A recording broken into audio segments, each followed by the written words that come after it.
ಎಲ್ಲರಿಗೂ ನಮಸ್ಕಾರ. Welcome back to my channel. Actually ಇವತ್ತು ಬದನೆಕಾಯಿ ವಾಂಗಿಬಾತ್ ಮಾಡೋಣ ಅಂತ ಅನಿಸ್ತು. ಆದರೆ ಡಿಫ್ರೆಂಟಾಗಿ ಮಾಮೂಲಿ ಪ್ಯಾನಲ್ಲಿ ಮಾಡೋದಿದ್ದಿದ್ದೆ ಡಿಫ್ರೆಂಟಾಗಿ ಒಂದು ಕುಕ್ಕರಲ್ಲಿ ಹೇಗೆ ಮಾಡೋಣ ಅಂತಂದ್ಬಿಟ್ಟು ಮಾಡ್ತಾಯಿದ್ದೆ. ತುಂಬಾ ಟೇಸ್ಟಿಯಾಗಿ ಸ್ಪೈಸಿಯಾಗಿ ರುಚಿಯಾಗಿರುತ್ತೆ. ಈ ಥರ ನೀವು ಕೂಡ ಒಂದ್ಸತಿ ಟ್ರೈ ಮಾಡಲೇಬೇಕು. ಕುಕ್ಕರಲ್ಲಿ ಮಾಡೋಕ್ಕೆ ನಾನು ಫಸ್ಟ್ ಟೈಮ್ ಮಾಡ್ತಿರೋದು. ಆ್ಯಕ್ಚುಲಿ ನಿಮ್ಗೇನಾದರೂ ಕುಕ್ಕರಲ್ಲಿ ಮಾಡಿರೋದು ಗೊತ್ತಿದ್ದರೆ ಕಮೆಂಟ್ ಮೂಲಕ ಕಮೆಂಟ್ ಮಾಡಿ. ಇವಾಗ ಹೇಗೆ ಮಾಡೋದು ಅಂತ ನೋಡೋಣ. ಮೊದಲಿಗೆ ನಾನಿಲ್ಲಿ ಒಂದು ಕುಕ್ಕರ್ ಇಟ್ಕೊಂಡಿದ್ದೀನಿ. ಕುಕ್ಕರ್ಗೆ ಒಂದು 2 ಟೇಬಲ್ ಸ್ಪೂನ್ ಆಗೋಷ್ಟು ಎಣ್ಣೆನ ಹಾಕ್ತಾಯಿದ್ದೀನಿ. ಎಣ್ಣೆ ಒಂಚೂರು ಚೆನ್ನಾಗಿ ಕಾದ್ಮೇಲೆ ಮಾಮೂಲಿ ಸಾಸಿವೆ ಹಾಕಬೇಕಾಗುತ್ತೆ. ಇದು ಕಾಮನ್ ಅಲ್ವಾ, ಫಸ್ಟ್ ಸ್ಟಾರ್ಟಿಂಗ್ ಒಗ್ಗರಣೆ ಹಾಕ್ಬಿಟ್ಟು ಆಮೇಲೆಲ್ಲ ಮಾಮೂಲಿ ಮಸಾಲ ಅಥವಾ ಏನಾದರೂ ಚಕ್ಕೆ ಲವಂಗ ಈ ರೀತಿಯಾಗಿ ಟೊಮೊಟೊ ಈರುಳ್ಳಿ ಇದೆಲ್ಲ ಹಾಕೋದು ಕಾಮನ್ ಇರುತ್ತೆ. ಇವಾಗ ಸಾಸಿವೆ ಹಾಕಿದಾದ್ಮೇಲೆ ನಾನಿಲ್ಲಿ ಒಂದು ಅರ್ಧ ಇಂಚಾಗೋಷ್ಟು ಚಕ್ಕೆ, ಒಂದೇ ಒಂದು ಸ್ಟಾರ್ನ ಹಾಕ್ತಾಯಿದ್ದೀನಿ. ಅದಾದಮೇಲೆ ಮಾಮೂಲಿ ಒಂದು ಕಡ್ಡಿ ಆಗೋಷ್ಟು ಕರ್ಬೇವಿನ ಸೊಪ್ಪು, ಒಂದು ಫ್ರೆಶ್ ಆಗಿರೋ ಕರ್ಬೇವಿನ ಸೊಪ್ಪು ಹಾಕಿದ್ರೆ ಒಂದು ಸ್ವಲ್ಪ ಫ್ಲೇವರ್ ಚೆನ್ನಾಗಿರುತ್ತೆ ಅಂತ ಅಂದ್ಬಿಟ್ಟು ಫ್ರೆಶ್ ಆಗಿರೋ ಕರ್ಬೇವಿನ ಸೊಪ್ಪನ್ನ ಒಂದು ಕಡ್ಡಿ ಹಾಕ್ತಾಯಿದ್ದೀನಿ. ಅದಾದಮೇಲೆ ಒಂದೇ ಒಂದು ಹಸಿಮೆಣ್ಸಿನ್ಕಾಯಿನ ಮಧ್ಯಕ್ಕೆ ಕಟ್ ಮಾಡಿದ್ದೀನಿ, ಅಂದರೆ ಸೀಳ್ಬಿಟ್ಟು ಹಾಕಿಲ್ಲ, ಬರೀ ಮಧ್ಯಕ್ಕೆ ಒಂದು 2 ಭಾಗ ಮಾಡಿಬಿಟ್ಟು ಅದನ್ನು ಕೂಡ ಸೇರಿಸ್ತಾ ಇದ್ದೀನಿ. ಆಮೇಲೆ ಒಂದು ಮೀಡಿಯಮ್ ಸೈಜ್ನ ಉದ್ದುದಕ್ಕೆ ಅಥವಾ ಸಣ್ಣ ಸಣ್ಣದಕ್ಕೆ ಕಟ್ ಮಾಡಿಟ್ಕೊಂಡು ಅದನ್ನು ಕೂಡ ಸೇರಿಸ್ಬೇಕಾಗುತ್ತೆ. ಸ್ವಲ್ಪ ಫ್ರೈ ಮಾಡಬೇಕು, ಎಲ್ಲದೂ ಕೂಡ ಕಮ್ಮಿ ಉರಿ ಕೊಟ್ಟು ಸ್ವಲ್ಪನೇ ಫ್ರೈ ಮಾಡಿದ್ರೆ ಆಯಿತು. ಅದ್ರ ಜೊತೆಗೆ ಒಂದು ಮೀಡಿಯಮ್ ಸೈಜ್ ಟೊಮೊಟೊನ ಅದನ್ನು ಕೂಡ ಸ್ವಲ್ಪ ಸಣ್ಣದಕ್ಕೆ ಕಟ್ ಮಾಡಿಕೊಂಡು ಅದನ್ನು ಕೂಡ ಸೇರಿಸ್ತಾ ಇದ್ದೀನಿ. ಅಂದರೆ ಟೊಮೊಟೊ ಬೇಡ ಅಂತಂದರೆ ಹುಣಸೆ ಹಣ್ಣಿನ ರಸನೇ ಸ್ವಲ್ಪ ಜಾಸ್ತಿ ಸೇರಿಸ್ಬೋದು. ನಾನಿಲ್ಲಿ ಟೊಮೊಟೊನೂ ಸೇರಿಸ್ತಾ ಇದ್ದೀನಿ. ಅದಾದಮೇಲೆ ಒಂದು 1/4 kg ಆಗೋಷ್ಟು ಬದನೆಕಾಯಿನ ಈ ರೀತಿಯಾಗಿ ಕ್ಯೂಬ್ಸಾಗಿ ಕಟ್ ಮಾಡಿದ್ದೀನಿ. ನಾನು ತುಂಬ ಸಣ್ಣಕ್ಕೆ ಕಟ್ ಮಾಡಿಲ್ಲ, ಏಕೆಂದರೆ ಸಣ್ಣ ಕಟ್ ಮಾಡಿಬಿಟ್ರೆ ಏನಾಗುತ್ತೆ, ಕುಕ್ಕರಲ್ಲಿ ತುಂಬ ಬೆಂದೋಗಿ ಮೆಲ್ಟ್ ಆಗಿಬಿಡುತ್ತೆ. ಹಾಗಾಗಿ ಕ್ಯೂಬ್ಸಾಗಿ ಈ ರೀತಿಯಾಗಿ ದೊಡ್ಡದಾಗಿ ಕ್ಯೂಬ್ಸಾಗಿ ಕಟ್ ಮಾಡಿದ್ರೆ ಸ್ವಲ್ಪ ಚೆನ್ನಾಗಿ ಟೇಸ್ಟಿಯಾಗಿ ಬಾಯಿಗೆ ಸಿಗುತ್ತೆ ಅಂತ ಅಂದ್ಬಿಟ್ಟು ಕ್ಯೂಬ್ಸಾಗಿ ಕಟ್ ಮಾಡಿದ್ದೀನಿ.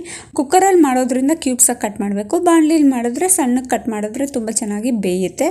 ಇವಾಗ ಅದನ್ನು ಒಂದು 2 ನಿಮಿಷ ಚೆನ್ನಾಗಿ ಫ್ರೈ ಮಾಡ್ಕೊಂಡಿದ್ದಾದಮೇಲೆ ನಾನಿಲ್ಲಿ ಸ್ವಲ್ಪ ಒಂದು ಅರ್ಧ ಇಂಚ್ ಆಗೋಷ್ಟು ಹುಣಸೆಹಣ್ಣನ್ನು ನೀರಲ್ಲಿ ನೆನೆಸಿಟ್ಬಿಟ್ಟು ಆ ನೀರನ್ನು ಸೇರಿಸ್ತಾ ಇದ್ದೀನಿ. ಆ್ಯಕ್ಚುಲಿ ವಾಂಗಿಬಾತ್ ಅಂದಮೇಲೆ ಹುಣಸೆಹಣ್ಣಿನ ರಸ ಮತ್ತು ಬೆಲ್ಲ ಇರಲೇಬೇಕಾಗುತ್ತೆ. ಬಟ್ ನಾನಿಲ್ಲಿ ಬೆಲ್ಲವನ್ನು ಬಳಸ್ತಾ ಇಲ್ಲ, ಹುಣಸೆಹಣ್ಣಿನ ರಸ ಹಾಕ್ತಾಯಿದ್ದೀನಿ. ನೀವು ಹುಣಸೆಹಣ್ಣಿನ ರಸ ಬೇಡ ಅಂತಂದರೆ ಕಂಪ್ಲೀಟಾಗಿ ಸ್ಕಿಪ್ ಮಾಡಿಬಿಟ್ಟು ಟೊಮೊಟೊನೇ 2 ಡಬಲ್ ಕ್ವಾಂಟಿಟಿಯಾಗಿ ಹಾಕೊಬೋದು. ಇವಾಗ ಅದನ್ನು ಸೇರಿಸಿ ನೀಟಾಗಿ ಒಂದು 3ರಿಂದ 4 ನಿಮಿಷ ಕಮ್ಮಿ ಉರಿ ಕೊಟ್ಟು ಚೆನ್ನಾಗಿ ಫ್ರೈ ಮಾಡ್ಕೊಬೇಕಾಗುತ್ತೆ. ಆವಾಗ ಸ್ವಲ್ಪ ಚೆನ್ನಾಗಿ ಬೇಯುತ್ತೆ ಅಂತ ಅನ್ನೋಕ್ಕೋಸ್ಕರ ಅಷ್ಟೇ. ಅಂದರೆ ಕೆಲವು ಸತಿ ಕಹಿ ಬಂದುಬಿಡುತ್ತಲ್ವ, ಆ ಕಹಿ ಏನು ಬರೋದಿಲ್ಲ, ತುಂಬ ಚೆನ್ನಾಗಿ ಬರುತ್ತೆ ಈ ರೀತಿಯಾಗಿ ಫ್ರೈ ಮಾಡಿಕೊಂಡು ನಾವು ಕುಕ್ಕರಲ್ಲಿ ಕೂಗ್ಸೋದ್ರಿಂದ. ಕೊನೆಯಲ್ಲಿ ಇವಾಗ 1 ಟೇಬಲ್ ಸ್ಪೂನ್ ಆಗೋಷ್ಟು ವಾಂಗಿಬಾತ್ ಪೌಡ್ರನ್ನ ಹಾಕ್ತಾಯಿದ್ದೀನಿ. ನೀವು ಮಾರ್ಕೆಟಿಂದ ತಂದಿರೋದು ಬೇಕಾದರೆ ಹಾಕ್ಕೊಬೋದು, ಇಲ್ಲ ಮನೆಯಲ್ಲೇ ಮಾಡಿರೋದನ್ನು ಕೂಡ ಸೇರಿಸ್ಕೊಬೋದು. ಅದರ ಜೊತೆಗೆ 1/4 kg ಆಗೋಷ್ಟು ಅಕ್ಕಿನ ನೀಟಾಗಿ ತೊಳೆದ್ಬಿಟ್ಟು ಅದನ್ನು ಕೂಡ ಸೇರಿಸ್ತಾ ಇದ್ದೀನಿ. ನಾನಿಲ್ಲಿ 1/4 kg ಆಗೋಷ್ಟು ಅಕ್ಕಿಗೆ 1/4 kg ಆಗೋಷ್ಟು ಬದನೆಕಾಯಿನ ಸೇರಿಸಿದ್ದೀನಿ. ಇವಾಗ ಎಲ್ಲದನ್ನು ಕೂಡ ನೀಟಾಗಿ ಮಿಕ್ಸ್ ಮಾಡಬೇಕಾಗುತ್ತೆ. ಅದು ಉಪ್ಪು ಹುಳಿ ಖಾರ ಎಲ್ಲ ಹೊಂದ್ಕೊಬೇಕಲ್ಲ, ಹಾಗಾಗಿ ನೀಟಾಗಿ ಮಿಕ್ಸ್ ಮಾಡಬೇಕು. ಕೊನೆಯಲ್ಲಿ 1:2 ಮಾಮೂಲಿ ನೀರು ಸೇರಿಸ್ಬೇಕಾಗುತ್ತೆ.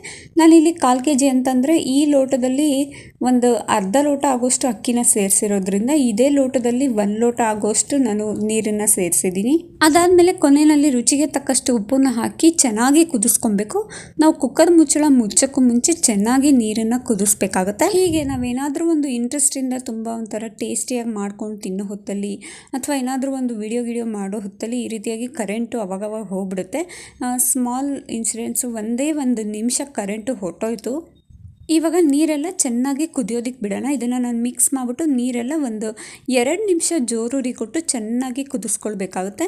ಏಕೆಂದರೆ ಅದು ಉಪ್ಪು ಹುಳಿ ಖಾರ ಎಲ್ಲ ಚೆನ್ನಾಗಿ ಹೊಂದ್ಕೊಂಡಿರುತ್ತೆ. ನಾವು ಕುದಿಸ್ಬಿಟ್ಟು ಅದಾದಮೇಲೆ ಕುಕ್ಕರ್ ಮುಚ್ಚೋದ್ರಿಂದ ನಾವು ಯಾವುದೇ ಥರ ಕುಕ್ಕರಲ್ಲಿ ರೈಸ್ ಐಟಮ್ ಮಾಡಿದ್ರೆ ಅಥವಾ ಬಾತ್ ಮಾಡಿದ್ರೆ, ವಾಂಗಿಬಾತ್ ಮಾಡಿದ್ರೆ, ಏನು ಮಾಡಿದ್ರೂ ಕೂಡ ಚೆನ್ನಾಗಿ ನೀರನ್ನ ಕುದಿಸ್ಬಿಟ್ಟು ಅದಾದಮೇಲೆ ಕೊನೆಯಲ್ಲಿ ಕುಕ್ಕರ್ ಮುಚ್ಚಿದ್ರೆ ತುಂಬಾ ಒಳ್ಳೆಯದು.